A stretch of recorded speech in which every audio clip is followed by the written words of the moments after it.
अतिशय सुंदर आणि लगेच तोंडात विरघळणारा मौसूत असा पनीर पेढा। जन्माष्टमी आली की दुधापासून जेवढे पदार्थ आपल्याला बनवता येईल तेवढे पदार्थ आपण बनवतो। त्यातलाच हा एक प्रकार म्हणजे पनीर पेढा। आपण इथे दूध पावडर किंवा साखर हे काहीही वापरलेलं नाही। रेसिपी सोपी आहे, चला सुरुवात करूया। अर्धा लिटर म्हशीचे दूध घेऊन त्याला बॉईल करायचं।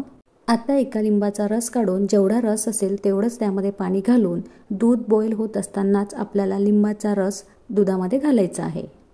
इथे आपलं दूध मस्तपैकी फाटलेलं आहे। आता त्यामधलं संपूर्ण पाणी आपल्याला काढून घ्यायचे। फाटलेलं दूध आधी एका सुती कापड्यामध्ये काढायचं आणि त्यामधलं पाणी संपूर्ण काढून घ्यायचं। इथे आपलं पनीर बनवून तयार आहे। हे पनीर मिक्सरच्या भांड्यामध्ये छान वाटून घ्यायचं आहे। तुम्हाला हवं तर तुम्ही वाटीच्या सहाय्याने सुद्धा मॅश करू शकता। बघा, मौसूत असं पनीर तयार आहे। आत्ता कढईमध्ये 1 वाटी गूळ घालून त्याला मेल्ट करून घेऊ। गूळ मेल्ट झाला की लगेच त्यामध्ये वाटलेलं पनीर घालायचं। फक्त 2-3 मिनिटे याला शिजवून घेऊ। शेवटी घालूया विलायची पावडर आणि 1 चमचा तूप आणि आता गॅस बंद करायचा।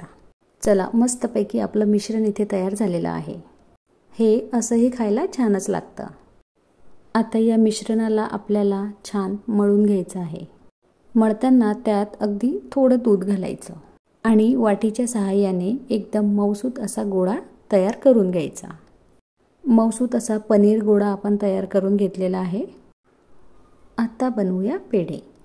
हवा तसा शेप देऊन आणि हवं तसं डेकोरेट करून पेढे तयार करून घेऊ।